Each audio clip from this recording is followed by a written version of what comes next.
Hey guys, what is up? Super K-Man Rocks here, and I am back for day number 2 of the quarterfinals at Worlds 2023. By the end of this video, we are going to know our second team to officially qualify for the semifinals, but as I've said before, this is kind of a semifinals matchup in and of itself, not because, you know, Weibo is awful, but because I think both of these teams are probably just two of the top 4 teams in the world at the current moment, or two really good teams. So I was very excited for this series. A lot on the line in today's games, but I would love to know what you guys' thoughts were, what you expected to see from this series down in the comment section below. Did it live up to your expectations? Were you disappointed by the outcome? Were you excited by the outcome? Would love to know you guys' thoughts and opinions on everything down below. Of course, if you want to know my thoughts on kind of an in-depth preview of what I expected to see in this series, lane by lane, even just team by team, you can check out my quarterfinals preview video that I posted a couple of days ago where I go in depth on this series and every other quarterfinal series and do a full bracket prediction on what I think is going to happen. Spoiler alert, I think this series matters a lot for how the rest of this tournament is going to play out, but go ahead and check out that video if you are interested. It's linked up in the iCard right now, but without further ado, let's jump into it. Finally, before we jump into things, if you do enjoy the video, it would really mean a lot to me if you hit the like button. It doesn't have to be now. It can be in 10, 15, 20, 25 minutes. Whenever you find yourself enjoying it, if you are sitting there going, I'm really enjoying the coverage this guy's given on every single day at Worlds, it really would mean a lot if you hit that like button. It does help for the algorithm quite a bit. And also hit subscribe. We're posting a lot of content. But with all the pandering, with all the advertisement out of the way at the beginning of the video, let's jump right into it. If you are new here, what we're going to do is go game by game in the series, talking about the advantages and the disadvantages that each team was able to generate. I'll be giving a player of the game and a dud of the game for each individual game, and at the end of the series, I'll give a player of the series to kind of tie everything up. We'll quickly look at the bracket at the end of the video, talking about, what exactly we're looking at in the semifinals, knowing our first semifinals matchup, and then giving a little bit of a preview for day number 3, but it's time to get into the analysis for day 2 here, our second series of the quarterfinals, and it's a matchup between the number 1 seed from the LCK in Gen.G and the number 2 seed from the LPL in Bilibili Gaming. Fun matchup on paper. These two teams obviously have played once before this year, and that was at MSI, where Bilibili was able to get the better of Gen.G in a pretty big upset. At the time, it wouldn't be nearly as big of an upset if they were able to win here because of what they've been able to do over the course of the summer split. However, Gen.G, I think for most people, are still favorites going into this, and that was honestly kind of surprising for me. I picked Gen.G in terms of my previews. If you go back and watch that quarterfinals video, I definitely picked them, but I had it much closer to like a 65-35. I didn't think this was going to be a blowout, and certainly BLG has shown that they were able to keep up. The LPL has looked dominant this year. I do think Gen.G should be better, though. I think Gen.G is kind of on the rise in terms of how their team has been able to develop over the course of this year, and quite frankly, I've been talking about how I think BLG is on kind of the downward trajectory. I just don't feel nearly as good about this team as I did a couple of months ago, compounding not only their performances here at Worlds so far, which have just been fine, they certainly haven't been groundbreaking. A couple of players have been fantastic, and a couple of players have not really shown up until this point, but they weren't all that exciting at the end of the LPL playoffs either. They got routed by JD Gaming, which is fine, but then they kind of just got outclassed by LNG as well in the semifinals, so certainly not an ideal scenario for Bilibili. I think a couple of these players obviously underperformed at the Asian games as well, so they're not exactly in the best of form, but again, the LPL has kind of dominated over the course of this year. For Bilibili to be able to show up and win this series, it's certainly not out of the realm of possibility. These are, without a doubt, 2 of the top 5 teams in the world, which means that anybody can win this series, in my opinion. I really do believe that. I think that you could really make an argument that either of these teams should be considered favorites. I'm going with Gen.G because, as I talked about in that preview video, I think a lot of the strengths of BLG can be neutralized by Gen.G if they end up playing well, and a lot of the strengths of Gen.G I think are very well suited to beat Bilibili. I think specifically this mid-jungle duo, hopefully being able to take advantage of their strengths, should be able to outpace Jun and Yagao because they're better, or at least they should be. They have been over the course of this year, but the side lanes are really where you're going to be looking at advantages for Bilibili. Bin has been sensational at this tournament. He's the best top laner in the world. It's not even up for debate anymore. And as good as I think Doran is, this is one of the few matchups where I think Doran could struggle. Pays is a 17-year-old on the world stage going up against Elkanon, who have been one of the best bot lanes in the world. And so there's advantages for both sides, but I picked Gen.G in this one, and I'm curious to see how that ends up turning out. But of course, we have to cover it game by game, and that means starting with game number 1. And the winner of game number 1 was Bilibili Gaming. They are going to take the first game of this series. They're going to generate that big momentum swing you get from winning game number 1. And they're going to get a lot of confidence from this win. This is a great draft from them on red side. Typically speaking, I think a lot of people look at blue side draft as incredibly strong right now, but I'm actually, not as sold on that as some other people are. Obviously, blue win rate is really high, and I think there's a couple reasons for that, but I think the further we go along in this tournament, the more I'm starting to be like, actually, maybe counterpicking in some specific positions can be super advantageous, and a lot of teams really haven't adapted to that, which we will cover in this kind of draft segment, but BLG played this out incredibly well. Gen.G had opportunities this game. I think there were definitely moments for their comp to be able to get online. They went for a more scaling-oriented draft. They wanted to be able to team fight with that Azir plus that Aphelios, perhaps get Jackson a side lane, or have him help out. The problem was that BLG just had way too much pressure across the map, basically the entirety of the game. They basically picked 3 winning lanes here, and it's never good to give over 3 winning lanes if you're on blue side. That's just not an ideal thing. So I guess more specifically getting into draft, I really don't like what Gen.G did here. They B1 Jax, and we'll talk about this. This is kind of a trend over the course of this series, is the priority on Jax specifically from Gen.G. I think they don't want to give it to Bin, which is totally fine. I understand not wanting to give Bin Jax. He has dominated on that champion all year long, but instead of banning it, they end up first picking it, and Jax is just not one of those champions that you can do that. You can get away with that if you're Doran and a really good player against okay top laners. I don't think you're going to be able to get away with that against Bin, who's going to be able to pull out something like Aatrox, which just massacres Jax. Like, this is Aatrox's best matchup in the meta, in my opinion. It's the reason that I would consider Aatrox still very much like a part of the meta outside of the Shy, playing him into Cassante because he's just really good at him. And that's because his matchup into Jax is super favorable. And so when you look at, blind picking Jax, I just don't think that's a very good idea. And then compounding that with blind picking Azir in the mid lane as well. The Azir nerfs absolutely have hit his early game. Let's not mistake that. His early game is really weak right now. It's not the same kind of poke, a strong laning phase that he's had over the past, 10 years, right? He is going to be a little bit slower in terms of how he's able to work. And the best mid laner in the game right now, at least in terms of the priority that pro teams have put on, is Orianna. And Orianna is really good into Azir. It's probably Orianna's best matchup in the current meta. To blind pick Azir in this game with Orianna up on red, on blue side, it's bad drafting. I really have nothing else to say. It's not game-losing drafting because you still have opportunities to be able to hit your power spikes in the back half of the game, but the top side of this map is kind of doomed for Gen.G.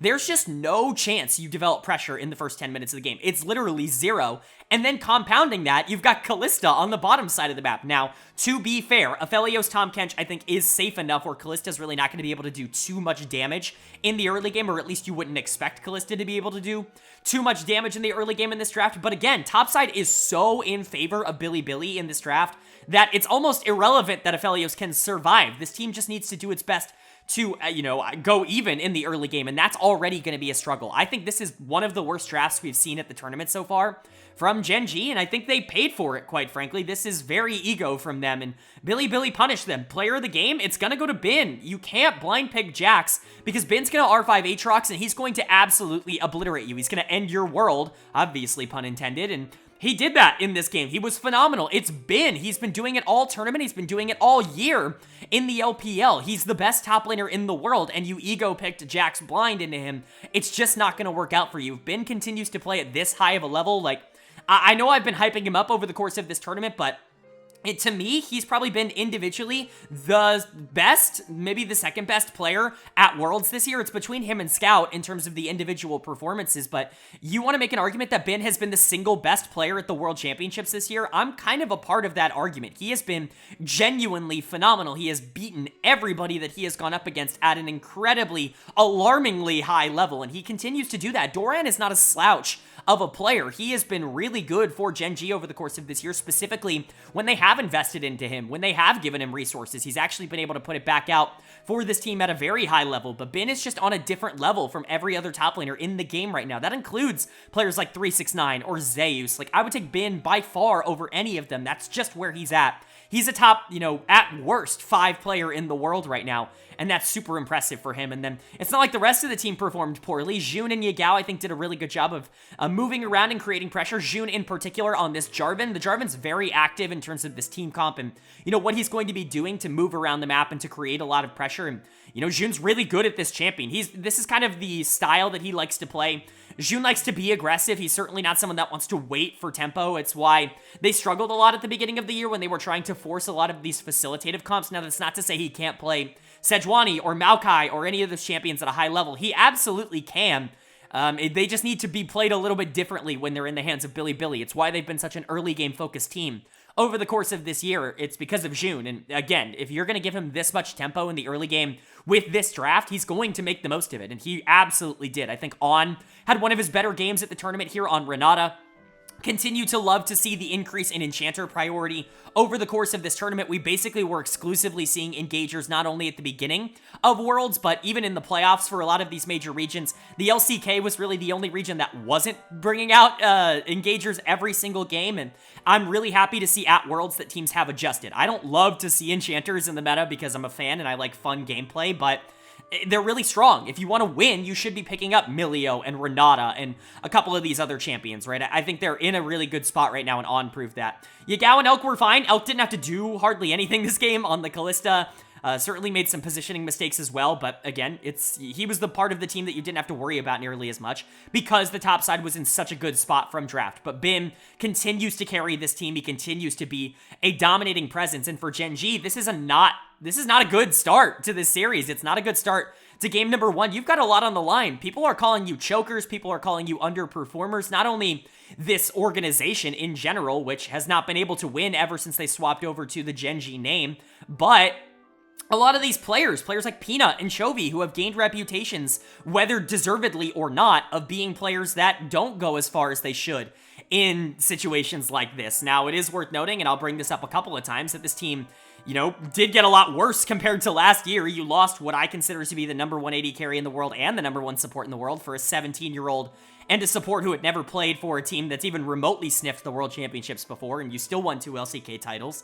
But you got to do better than this. This was a bad performance from basically everybody on the team, barring Chovy, who did survive and did actually play well in a losing matchup, but everybody else was really bad in game number 1. Doran's going to get done of the game on the Jax because, again, he ego-picked Jax blind, trying to take it away from Bin, and Bin just said, okay, I'll just destroy you on Aatrox because I'm really good at this game and I don't only play Jax. It's just a very weird draft ideology. If you don't want Bin to get Jax, just ban it, because you shouldn't be blind picking it, especially into Bin. But Doran was miserable this game. I expect him to be more weak side the rest of this series because Bin is just too good. You need to take prio and pressure away from him on that side of the map. Peanut also got completely out-jungled in game number 1 by Jun. I chalk that a bit more up to draft than I do individual game performances. I think it's really difficult for Rel to actually establish any pressure in this map because, again, you have 3 losing lanes. I mean, really the only lane that you could potentially even try to play into is bot lane, and that's crazy. You want to try to play into Kalista Renata? Like, I don't think I want to try to play into that, but top lane is doomed early on. Mid lane's a complete snooze fest early. You're never going to be able to make plays with the Azir into the Orianna. She's just way too safe. There really aren't a lot of ways for you to be able to do anything on Rel, and that's a champion that does need to start snowballing the game. And so I think Peanut was put in a relatively bad position. That's not to excuse some of his decisions down the stretch of this game, but it's just not a very good situation to be in. Pays was a non-factor on Aphelios. Delight was fine on Tom Kench, and like I said, Chovy was probably the best performing player in this game on Azir. He at least tried to deal some damage, and he wasn't making major errors, even in a losing matchup, but this was not a good look from Gen.G. You can chalk it up to draft diff, at least in game number 1, but you can't lose game number 2. You don't want to go down 0-2 to Bilibili. Having to win 3 games in a row against this team is not going to be easy. This is a must-win in game number 2 for Gen.G. Are they going to be able to do it, or is Bilibili going to take a commanding 2-0 series lead? Well, the winner of game number 2 was Bilibili Gaming. They are going to take game number 2. They're going to go up 2-0 in this series, and they've officially taken full control. Gen.G is just not playing well right now, and this is, quite frankly, disappointing. I think a lot of people had really high expectations for Gen.G going into a series like this. They had a lot of things to prove, and obviously there's a lot of out-of-game stuff that's been going on with these players over the past week or so, them and T1 with, a lot of internet issues, and I'm not sitting here blaming it on that, but just, like, it's been a crazy week for Gen.G. That's my point, is to bring up the narrative that it's been a pretty crazy week for Gen.G, and Bilibili is taking advantage of that by just quite frankly being better in the first 2 games of this series. They're up 2-0 now, and they're 1 game away from moving on to the semifinals. And, you know, with how I predicted this series, this could potentially be a massive win for BLG, you know, considering the context of everything else going on at the tournament right now. But for Gen.G, this is not looking good at all. Like, you're not playing well. A couple of your players played all right in game number 1, but you lost a lot of that in game 2. This was kind of a rout. This was BLG just absolutely dominating you. And in my opinion, I know a lot of people are going to say this is a bigger draft gap than game number 1, and that's because they got Rumble and Jarvan and Orianna and Xayah, the 4 arguably strongest picks of their roles in the game right now. And, you know, I can kind of agree with that, but I think matchup-wise, it's not nearly as bad as you maybe would think. I actually think the game 1 draft was probably worse from Gen.G than this game 2 draft. It's just they haven't really done themselves any favors in either draft, if I'm being entirely honest. So let's go ahead and jump into that discussion. Rumble, Jarvan, Orianna, Xayah. That's certainly something to give over if you are Gen.G, especially because you yourself picked red side in this game, which is just not what you would expect in a situation like this. You wouldn't expect Gen.G to select red side after losing in game number 1, but I guess they wanted the counter pick and they saved it for Milio.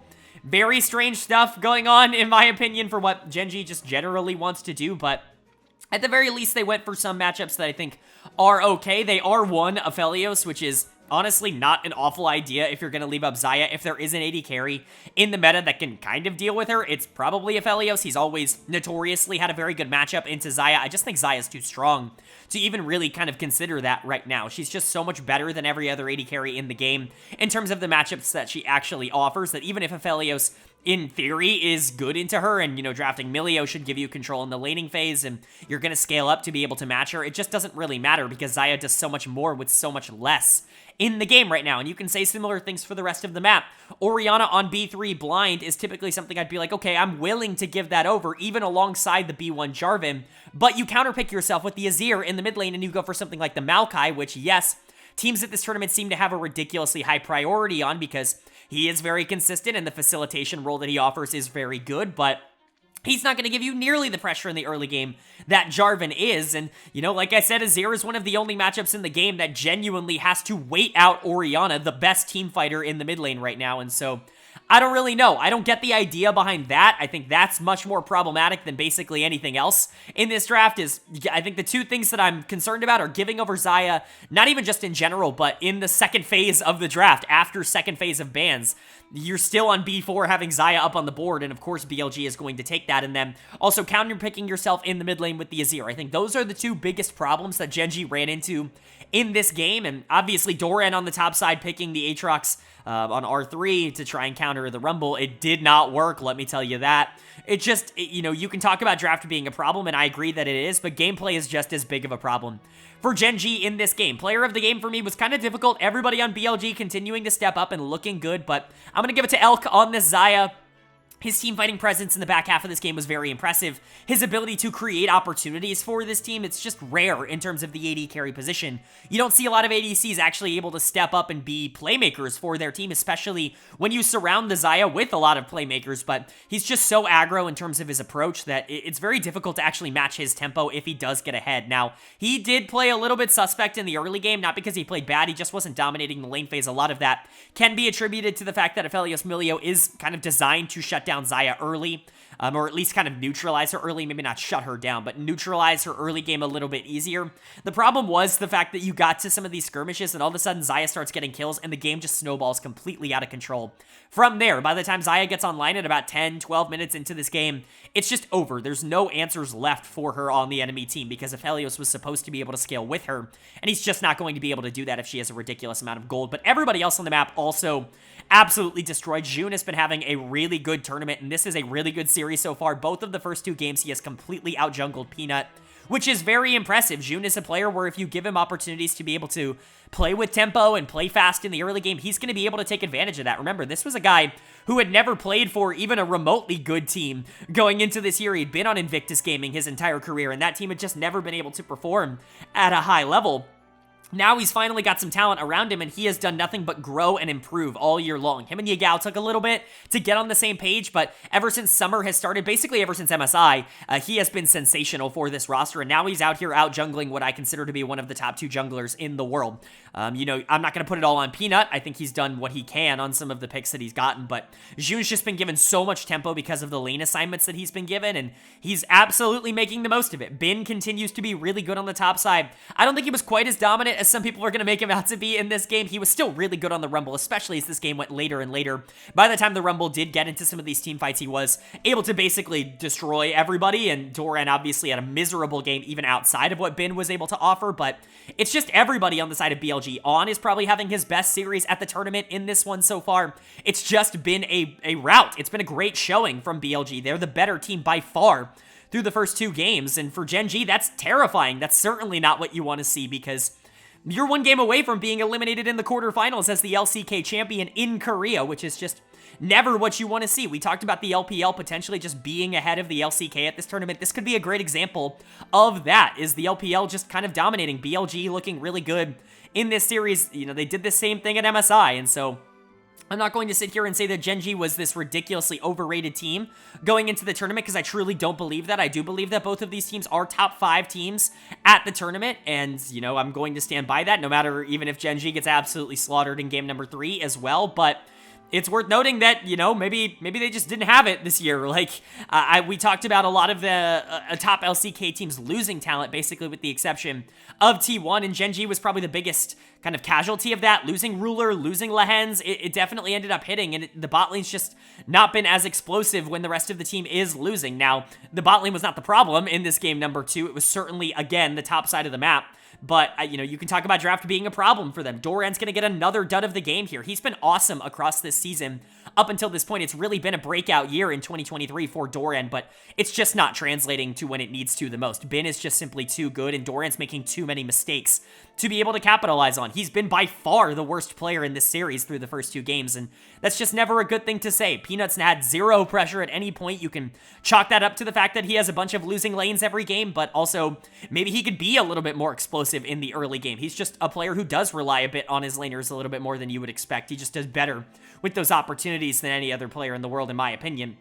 And then Chovy, kind of the opposite of game number 1. He was really good in a bad matchup in game number 1. I think the matchup got slightly better because you have Maokai protection at the very least. In this game, you have the ability to skirmish in the mid game, but it didn't matter. Like, Chovy played worse in this game, and so I don't really know what to tell you. Gen.G's just not performing at the level that they need to be performing at right now to keep up with a team like BLG. They are 1 game away from being eliminated from Worlds and really letting the LCK down again. Is that going to happen in game number 3? Is BLG going to be able to sweep them, or is Gen.G going to be able to keep it alive for at least 1 more game? Well, the winner of game number 3 was Gen.G. They are going to take game 3. They're going to keep this series alive at the very least for 1 more game, and they are going to go to 2-1. Now, it could be worse. You could have lost this and gotten swept out of the quarterfinals, but you're not out of the woods just yet. You still have to win quite a bit more in order to feel comfortable, but this is definitely the start. I see a lot of people saying this is what happens when you don't get draft diffed, and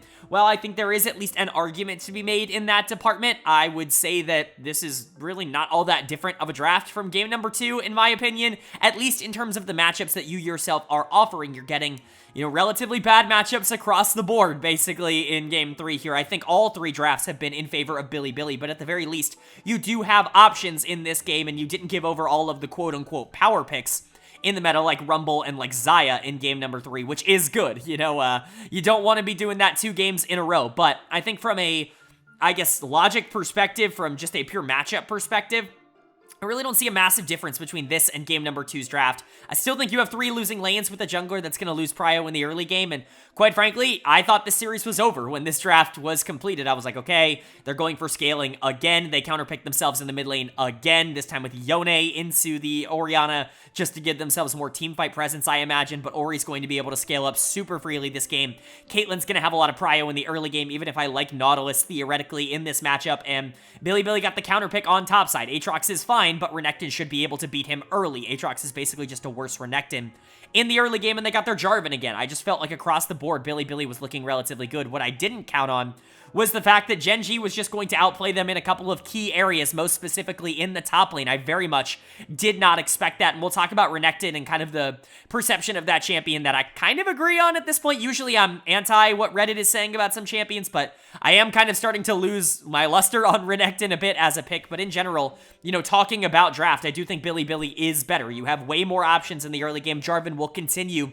We'll have a really easy time creating plays solely based off the fact that your laners are just in a really good spot, and as long as they don't mess it up, it's going to be a relatively good spot for Jarvan to be in once again going into the Maokai, because you've got an Orianna that's going to be fine and great for playmaking in the mid game. You've got a Renekton that should be able to skirmish relatively well, and you've got a Caitlyn that wants to win early. Now, she's not the greatest target for ganks, and that's going to be the biggest problem here, is that you don't really have a lane that you feel super comfortable ganking over and over again unless you want to go top lane or mid lane. Honestly, I think mid lane is pretty susceptible in this matchup in particular, but it didn't end up working out that way. Honestly, Gen.G played out the early game a lot better and a lot more clinically than I would have expected, which is good considering, once again, they drafted scaling and they really needed to, but it was really the top side of the map that really overperformed expectations. Bin has kind of been dominating Doran through the first couple games of this series, so it's nice to see it kind of flipped on its head here in game number 3 with Doran getting my player of the game on the Aatrox. This champion just continues to overperform my expectations. By this point, I'm going to have to start throwing out some of my analysis that I've had on Aatrox personally, because he's just simply performing better than I would expect him to at this tournament, and Doran definitely took advantage of that here. And that's not to say Aatrox doesn't have bad matchups. We've covered quite a few of them, but going into some of these champions that are considered meta, like the Renekton or the Cassante, that I would theoretically think are just kind of stronger than he is at the current moment, he's been able to keep up and be just as strong as them in the late game, and that's really been the impressive part. But Doran played a really good game here. He needed to, man. He was getting absolutely bodied through the first couple of games of this series. He needed something to be able to sink his teeth into, and to be able to have such a good game on the Aatrox in game 3 when his back was up against the wall, it's important and it was necessary for this team. I also think the bot lane played a lot better. They've not been the problem really at all in this series. Paze and Delight have certainly not pushed the team forward, but Delight in particular has had a couple of pretty good performances through the first 2 games. I certainly think he's been the most consistent player on the team, and not only at this tournament, but in this series so far, and I think Paze definitely had more opportunities to, you know, capitalize on some of the creation, which is essentially what he's done at a ridiculously high level all year long. We see the Kai'Sa here. Typically, you would say that Caitlyn into Kai'Sa is Caitlyn favored, because not only is Caitlyn going to dominate that early lane phase, Kai'Sa's short range really makes it a difficult matchup for her to even play out at all, for her to even stay relatively even. And while Caitlyn does fall off in the mid game, Caitlyn actually does get back online at about 3 items to be able to keep contesting Kai'Sa. It's why a lot of people consider Caitlyn to be one of the better matchups into Kai'Sa in the meta. Paze was just better this game, and he had a lot more opportunities because of the position that his team was in to be able to create and actually deal damage in team fights. I like how he was able to play. I think Delight had a phenomenal game on the Nautilus. He's going to go underrated for how good he's playing at this tournament, but he's been a top 1 support in the world in terms of what he's been able to do at Worlds so far. It's been crazy impressive, and this series just kind of continues that for me. Delight has basically completely changed my mind on him, not only just at this tournament, but in the last couple of months. He's been, you know, a top 3 support in the world. Pretty much no-brainer. Like, he's been better than On in this series. He's certainly done more than On, in my opinion, with significantly less resources, so certainly something to watch. Chovy was a non-factor on the Yone, but again, it's a really bad matchup for Yone. Like, there's just not a lot of targets to be able to get onto unless the Nautilus is able to get in basically for free to set you up. You don't really have a lot of options here, and especially when you've got the Maokai in the jungle to be able to kind of facilitate the rest of this team a lot easier than you're going to be able to facilitate Yone. It's just not a great game for the pick. I don't know if Chovy is asking for these champions, but whatever the reason, he's played 3 games in a row where I really just don't think his champion is allowed to have a major impact on the game. And that's not something that you really want to see. And then, you know, Maokai was fine. Again, Gen.G continues to prioritize this champion so highly. They did this last year at Worlds as well, and it was definitely justified at Worlds last year, but Maokai is just kind of meh for me right now. Jarvan is a significantly better champion, especially on B1, and I think we're seeing that coming out from the side of BLG with what they're able to do with it, but in general, it's just a nice game from Gen.G. It's a good bounce back. It could have been a little bit more clinical, but There were a lot of misplays from BLG towards the back half of this game. I think a lot of people are going to look at June's ultimate in the Baron fight in the back half of this game as basically just like dooming his own team, which is fine, but like they weren't going to win that game from that position anyways. It was going to be a lot more difficult. You do have a pretty good team fight because you have an Orianna plus a Jarvan, which is good setup, and you've got a Caitlyn who, like I say, at 3 items is going to be a relatively large team fight threat, is going to be at the very least matching Kai'Sa in terms of the damage she's able to output specifically on this patch, and you give her a Braum to be able to protect her and it's going to be fine. But Renekton was just such a non-factor in the top lane that it did become a lot more difficult to be able to play out a lot of these straight up 5v5s that Gen.G did want to force around objectives, and Bin's going to get done of the game for that. I like Bin. I still think he's performing at a high level, but this was kind of a game off for him. He basically fed kills in the back half of this game. He died on his own. This was kind of a Summit-esque performance. That's kind of what it reminded me of, is a lot of what Summit would do in the LCS, where it was fine for a little while, and then he would just randomly be on his own and die and cost his team the game. That's kind of where Bin was at, but again, Renekton is the one champion in this game that you really don't feel super confident about kind of scaling into the late game and actually being able to team fight with the rest of the team, and so, you're going to excuse it, but Bin, took a little bit of a game off here after being really good throughout the rest of this tournament.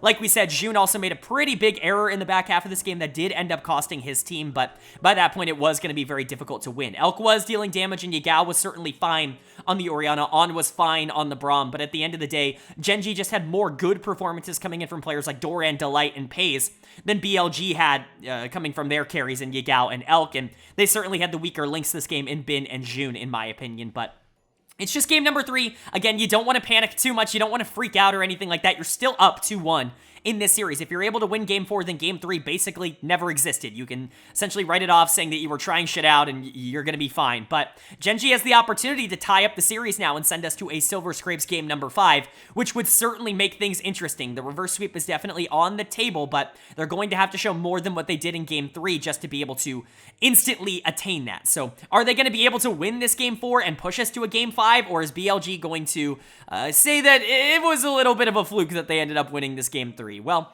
the winner of game number 4 was Gen.G. They are going to take game number 4. They're going to tie up this series at 2 games apiece, and we have ourselves a comeback alert on high watch. This is crazy. The reverse sweep is definitely possible here for Gen.G. They got absolutely blasted in the first 2 games, especially game number 2. For them to fight back in games 3 and 4 and put themselves in a Silver Scrapes game number 5 is resilience. It's great showing from these players, and honestly, it's the players that you want to see showing up and playing at a high level. Like, as much as I love Chovy and Peanut, like, they've been here before. It's the players who haven't been here before that are playing incredibly well in this series, and you do have to be really excited about that. For Bilibili, on the other side, you are so close to bottling it that you have to be at least a little bit mentally concerned right now. We know how good the mental is on Bilibili. It's been like that all year long. It's been well documented. Now, players like June and On are great presences in the locker room, that they keep player spirits high and everything, but it's hard to not feel the weight of the situation that has been placed upon you now that you've lost this game number 4 and you're being moved to a winner-take-all when you had this series firmly in your hands. This is massive for these 2 teams. It's a huge win for Gen.G, and it certainly makes things a lot more interesting. So let's go ahead and go over it, starting, of course, as per usual, with Draft. And Draft in this game, I think, is the most balanced it's been across this entire series. I've been talking about how BLG has kind of draft gapped Gen.G every single game in this series so far. I just don't think it's nearly as much in this one. You can talk about this still being BLG favored, because I do like a lot of their lane matchups. I think Cassante is good into Rumble, although I don't think it's really all that much of a game changer. Really just kind of a 50-50, especially because they both scale well into the team fight stage. I think Nico is really good into Akali. Chovy continuing the trend of 4 games in a row, picking himself into a bad matchup. And, Ashe is supposedly supposed to counter Kalista, but here's my hot take of the year or whatever. I have so many of these at this point that it's hard to know.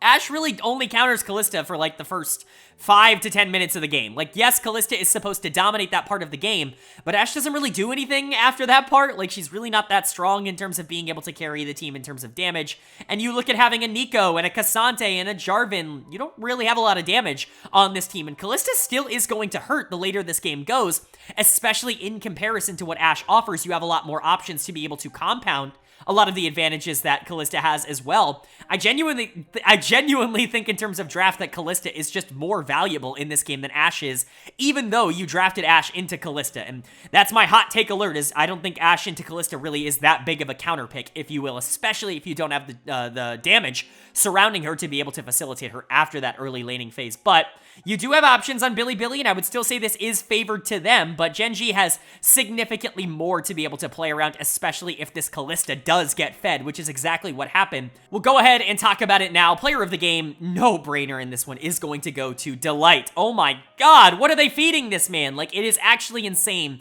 how well he's played at this tournament. He genuinely has been a top 1 support in the world at this tournament. He's done everything that this team has asked of him. Even in their losses earlier on in this series, he was still trying to keep the game alive. He was playing relatively well. I remember that Milio game was still relatively good from him. He just didn't have the teammates around him to be able to push him forward, and he was the best player on this team in the Swiss stage when they went 4-0 and qualified super easily for the quarterfinals, and he is continuing to dominate. He has been amazing, like genuinely top 1 support in the world caliber, and if he's going to be able to keep that up, I mean, Gen.G is going to be able to win that series. If Delight plays like this in game number 5, there's just no way Bilibili has an answer to this, because he was sensational on Rel. Now, you can say that maybe BLG shouldn't have grouped up around the mid lane, especially in the back half of the game, to allow Rel basically free engages, but once that champion starts to get rolling, it's really hard to do anything else. Look at the rest of Bilibili's comp. What are they supposed to do? Not try to deathball you? It's Jarvan plus Nico plus Cassante. Like, what exactly are they supposed to do? Split push? They're not going to win that. You've got Necalli and a Rumble in side lanes, and then you've got a 3v3 where Rel can just take it and win anyways. It's really not a good situation to be in once this Rel starts to get rolling, and especially once this Kalista starts to get some damage under her. This is a really good situation for Gen.G to be in, and a lot of it is because Delight really is fantastic.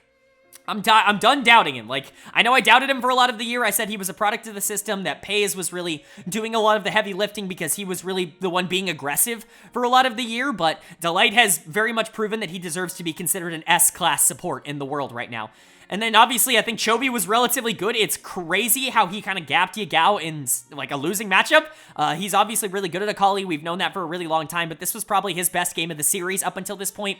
Really important game 4 from him. We'll talk about Yagao in a bit. He really misplayed on the Nico in this one in a good matchup, but Akali should not be able to do anything in this game, and Chovy was simply just better. Vi was really strong in this one. I think a lot of people are starting to look at Vi as a potential answer to the Jarvan. We've seen that, you know, in the past before as essentially just a more reliable answer in the early game. The point and click can be really, you know, good for being able to get on backline targets, and if Peanut's going to play Vi at a high level, then I'm going to accept it. I don't love Vi as a champion, but she can do some interesting things, and then Doran was really good on the Rumble, continuing to show the power there between Rumble and Cassante.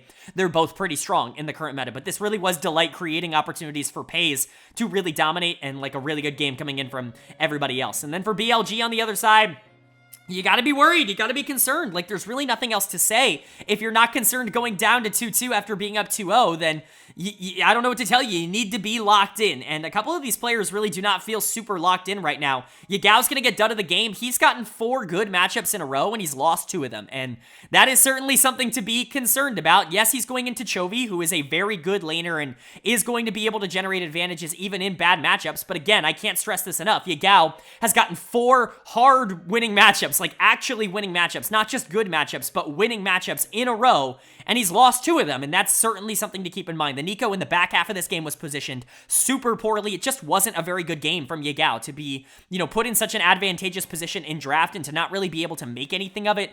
It's just not ideal coming in from him. The only player that I think actually made any impact this game was Jun on the Jarvan. That champion continues to show his strength, because even though Vi was significantly more valuable in this game in terms of what she was able to do, the Jarvan is still incredibly difficult to deal with in the back half of a lot of these games. If the combo was able to go off a bit more, if you had a bit more damage maybe on the team, I could see potential team fights going in favor of Bilibili. It just wasn't enough. Jarvan was your big damage dealer in this game, and that is a problem. Bin was fine on the Cassante, but bot lane kind of got outplayed. The Tahm Kench was completely useless to try and save the Ashe or the Nico in a lot of these situations in the late game. Rel's engages were just too good, and the Tahm Kench ended up not really being able to do anything, just being essentially a sitting duck. And like we talked about with Ashe, I think her ability to counter Kalista is significantly overrated in the current meta. And so when you're looking at this draft for BLG, yes, you've got options, but if you get outplayed in the early game, if you have winning matchups and don't win them, then you're gonna lose the game, and that's concerning. But Again, this team won 2 games against Gen.G for a reason at the beginning of this. They beat them at MSI. They should have the confidence advantage, but Gen.G has all the momentum in this series right now, and it's all going to come down to a winner-take-all game number 5. I talked about how this is basically a semifinals matchup for a lot of people because both of these teams are going to be favored in the semis against their opponent, and for it to go to a game 5, for it to be a pretty back-and-forth series, for Gen.G to hang in, for BLG to look so good at the beginning, it's a lot of fun, but it's all going to come down to this. Who's going to win it? Well, the winner of game number 5 was Bilibili Gaming. They are going to take game number 5. They are going to stop the reverse sweep in its tracks, and they are going to be moving on to the semi-finals at Worlds in a massive win for them over the number 1 seed from the LCK. This is huge for Bilibili, not only for them as a team and as an org, because remember, this is an org that has not failed to try and win for many, many years now. They put so much effort and they put so many resources into trying to build quote-unquote super teams, whether it's with Uzi or Meteor or Fofo or whoever, right? They've been trying to build these massive rosters for years, and it's just not been working for them. They finally get it right this year. They get to Worlds for the first time ever. They make the quarterfinals. They look a little bit not as good as they did in the middle of the year, and boom, Gen.G, not a problem. We're going to take you down. We're going to be moving on to the semifinals. A lot of these players were counted out. We're players that, you know, obviously, I feel pretty good having a lot of these players do well because I've been so high on so many of them. They've been my guys or channel darlings or whatever you want to call them for many years now. Players like Elk and On that I really do feel like I was on the train for way before a lot of other people, specifically a player like On. But even someone like Bin, obviously I'm higher on. Gigao, I was pounding the table for last year. This is a team full of players that I think have been channel darlings at points in time, and it's really, really good to see them perform so well. But to take down the number 1 seed from the LCK in Korea, in the Korean Worlds, like, that's insane. Congratulations to BLG. This opens up the door for potentially 4 LPL teams to move on to the semifinals, and for that to happen the year Korea has Worlds is absurd. But let's go ahead and talk about this game 5. You know, first of all, for Gen.G, this is sucky. It's certainly not going to feel good, but and I know I get in trouble on this channel because sometimes I speak too positively about these teams, and I know some people just want to hear me, go into them and talk about all the things they did wrong and why this is such a major underperformance and how disappointed they should be, but it's just not really how I think. It's not how I think teams should view their seasons unless, the goal was to win Worlds or bust. Like, JD Gaming was win Worlds or bust. That wasn't the case for Gen.G in January. This was a team that, yeah, they retained their top side of Doran, Peanut, and Chovy, which is one of the best in the world, but they completely replaced their top-tier bot lane, the best bot lane in the world, with complete unknowns. Pays, a 17-year-old who had never played at the top level. Delight, who had only played for Breon at the top level and had looked okay, I guess, for them. These were major question marks. You were not upgrading from last year. This is a team that was 1 game away from going to the finals and only lost to the world champions last year. For them to get worse and then still win the LCK twice over the course of this year, it's still a really good season, and we'll talk about that a bit more as we go throughout this. I know people are going to be pessimistic, but let's try to keep things in perspective here. But talking about game number 5, for the first time all series long, I can genuinely say I think I liked Gen.G's draft more than I liked Bilibili's. I think they were getting draft capped basically every single game in this series, specifically in game 1, where I felt like it was genuinely unwinnable for them. But here in game number 5, I think they have all the tools they need in order to win this. I like the blind pick of Vi. I know people are going to be frustrated that they don't take away the Jarvan, and obviously the Jarvan does end up coming back to bite them, but if you're ever going to, kind of allow Jarvan, picking something like Vi to basically, force them to pick themselves into a bad matchup is fine. Vi does well into Jarvan for the most part. Again, Jarvan's still going to do his thing. He's the strongest jungler in the game right now, but it is worth noting that Vi is one of the champions that supposedly is supposed to be good into him, and it did work really well in game number 4. You finally get a good matchup in the mid lane for the first time all series long, getting the Akali into the Orianna. This is the matchup you were looking for. It's not Akali into Nico. It's not a Azir into Orianna. It's Akali into Orianna. And that is a Gen.G favored matchup. Akali should be able to generate pressure in the early game on the Ori. You've got the Kai'Sa Rell, which just is stronger in terms of fighting than the Senatom Kench, although it's basically a wash in the bot lane. And Gnar is one of the few champions in the game that just kind of survives in laning phase and can be just as useful in team fights as the Rumble. This is a good draft for Gen.G that gives you a lot lot of options. You scale really well, and you have good early game. The problem was, Jun was awesome this game. It just ended up coming down to the fact that Bilibili executed on their comp a little bit better. Yes, people are going to look at the draft and say that, oh, they got Rumble, Jarvan, Orianna, they got this big wombo combo. Obviously, they were going to win, major draft gap, but the only champion of those that I think is really like a draft gap kind of champion, like a B1, you know, you have to ban it, you probably shouldn't give it to them kind of champion, is the Jarvan. And even then, you counterpicked it, but Rumble is fine. We've seen him do super well at this tournament. We've seen him get absolutely bodied at this tournament. He's not been dominant. Orianna is certainly not one of those champions that's just going to instantly flip the game on its head. It really is just the Jarvan that ends up becoming a problem. So yes, even though BLG got a lot of the highly prioritized champions, I just don't think there's a major difference between them and their opponents, especially when you're getting good matchups in those lanes. BLG just executed better, and it was the Jarvan that did end up coming back to bite them. Jun is going to get player of the game, and he is going to get player of the series as a whole as well. It felt like he was the most consistent on all 5 games of Jarvan. Yes, 5 games of Jarvan that he did play in this series. It's kind of absurd that they didn't even try to get him off of that champion really at any point, but you know, it is what it is. If you're going to give it to him, you at least took a counter matchup, but Jun definitely made them pay. He was really good on this champion the whole series. He's been great on this champion all year long. It's definitely his playstyle. He wants to be aggressive. He wants to try to make early moves. We talk about that a ton when it comes to Bilibili. They really like to play fast, and they like to play for the early game. They like to set, you know, tempo quickly so that they can, you know, snowball the game out of control, because they're really not all that good at playing from behind, and a lot of that is Jun as a player really being good at playing from ahead, and Jarvan really gives you the opportunity to do that at a really high level. He performed miraculously in this series. If he's going to play as well as he did here against other junglers, because it's not like Peanut is this major pushover, if he's going to play this well against Weiwei in the next round, like, they're going to be going to the finals. It really is a Jun diff in a series like this, but I think the rest of the team played well. On was awesome in this game on the Tahm Kench. He was a problem. Like, Gen.G really had no easy answer to the Kench in this game, and TK can be a bit of a problem. We've seen it throughout this tournament, specifically for, like, low damage teams, but, like, more so for, like, burst teams. Things like the Kai'Sa plus Akali have a really hard time getting through the Tahm Kench, because you don't really have good selection of priority targets, with Kench being able to protect them relatively easily, and then, you know, he's just going to sit in a side lane, and you don't really have a good answer to be able to match him in this game, which was kind of the problem. Split push Tahm Kench was genuinely an issue for On in this game. So On playing really well, his best game of the series, and this was his best series of the tournament, I think, so far. Elk was really good. I think he ended up getting player of the series on the broadcast. I think that's a little bit of an overreaction. He was good in this series, but it never really felt like he was the one creating a lot of the advantages for Bilibili. Just kind of capitalizing on how well Jun was playing. I think Bin very well could get player of the series if you wanted to give it to him, but he was kind of bad in game number 3, and that's kind of what holds it back for me. But he dominated the first 2 games of this series, which I definitely don't want to forget. Yagao was solid. I still think he was probably the weak link on this team in this series, if only because he was given so many good matchups every single game, and just didn't really do a whole ton with them every single game, but he was really good in this game 5 on the Orianna, which he did play for a majority of this series. In general, Bilibili played everything they needed to do. Jun was awesome, and Bin and Elk and On all stepped up. Yagao was good enough to be able to win, and this was a deserving semifinals appearance for this team. It's going to be interesting. They're definitely going to be favorites in that appearance, and so this very well could be a World's Finals team we're looking at here. And then for Gen.G on the other side, it is going to be disappointing. Like I said, you're certainly frustrated that you weren't able to play well. I think you could pinpoint a couple of moments in this game that just weren't all that great. Dud of the game is going to go to Doran. It just felt like he wasn't super clean and comfortable on the Gnar. I'm not sure if that's a player champion thing or if he was just nervous or if the game state just wasn't in his favor, but he was mini Gnar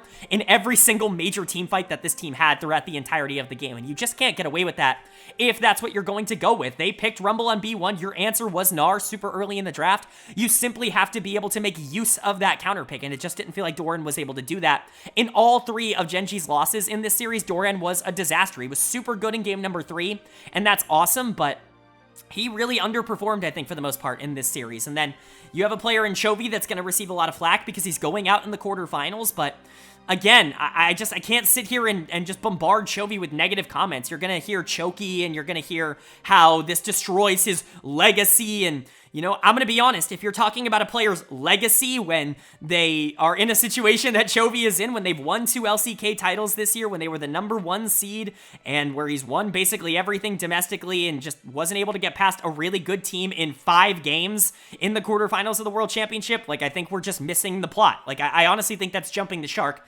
Maybe that's just my opinion, but, you know, Chovy could have played better, absolutely. I think he could have done a lot more in this series. There really weren't a lot of games where he was taking over. He wasn't that game breaker that we know he can become, but he wasn't awful in this series either. I certainly don't think he was the biggest problem for Gen.G by any stretch of the imagination.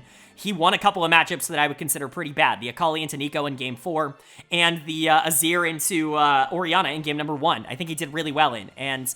You know, could he have been more? Yes, but he's going to get a lot more flack than he deserves for how he played in this series. The one thing that we can say is that Delight proved that he is a world-class support at this tournament. I know he's not going to get to play another game in 2023, but he's going to be going into 2024 as one of the most feared supports in the entire world for a good reason. He was phenomenal in this series. His engages, his setups were the reason that Gen.G was able to stay alive in this series, and if him and Paze can stick together as a duo, they could be the best bot lane in the world next year. Basically, no one, like, no ifs, ands, or buts about it, right? Nothing can stand in the way of that as long as they continue their development. That's how good they were. Peanut, again, is another player who's going to get the reputation for choking. I do think he played a little bit worse than Chovy in this series, but there's only so much you can do when you allow the enemy to get Jarvan every game and you pick things like Maokai, and you're kind of relying on the fact that you need your laners to be relatively self-sufficient while you get to the mid-game power spike that you're waiting for, so... You know, you can talk about player diff, you can talk about a lot of these circumstances, but I think a lot of it was, you know, situational, and I think in general, Gen.G still had a really positive year. 2 LCK titles, the best team in Korea, and being able to do all that while, you know, replacing what is the best bot lane in the world from last year with 2 unknowns is incredibly impressive, and Gen.G should look back on 2023 as a positive year, even if it's not necessarily going to feel like that at the moment. But for Bilibili, their next challenge is going to be a lot of fun. That Weibo Gaming series is going to be a blast. We're not going to preview it here. We're going to do an entirely separate video for the previews of the semifinals when the quarterfinals have wrapped up. But congratulations to this team. This is massive, and it really goes to show the LPL is in the best state it's ever been in at the current moment. Alright, but that is going to do it for my quarterfinals day 2 overview and analysis video. Bilibili Gaming is moving on to the semifinals to take on Weibo. I'm incredibly excited for that series, but we've still got 2 more quarterfinals matchups to go through on the bottom side of the bracket. Tomorrow, we are going to be talking about JD Gaming versus KT Rolster, a super fun matchup, the tournament favorite in Gen.G taking on the #1 seed from the regular season in the LCK. In KT, they've only been given hard matchups. What's another one for them? I'm very excited for that, but let me know what you guys thought of the video down in the comment section below. Do you agree with my takes on this series? Do you disagree? Would love to know your thoughts, of course. If you did enjoy the video, I really would appreciate it if you left a like. It really does mean a lot. Lets me know you guys are enjoying the content. And it does help get this video out to a lot more people, which I'm always very appreciative of. If you're new here, hit subscribe. We're covering every single day of Worlds from now in the quarterfinals on to the final game of the World Championships. And then off-season's coming right up after it. We've already got so many moves going on in so many different regions. Teams are not wasting time with, you know, Worlds taking a little bit longer this year. And so definitely going to be an interesting off-season. If you want coverage on the rest of this tournament as well as everything that goes on in the off-season months, this is the place for it. Hit subscribe and hit that bell so you can be notified when those videos do go live. But of course, with all that being said, I hope you all are having a great day. I hope you continue to have a great day. And I will see you all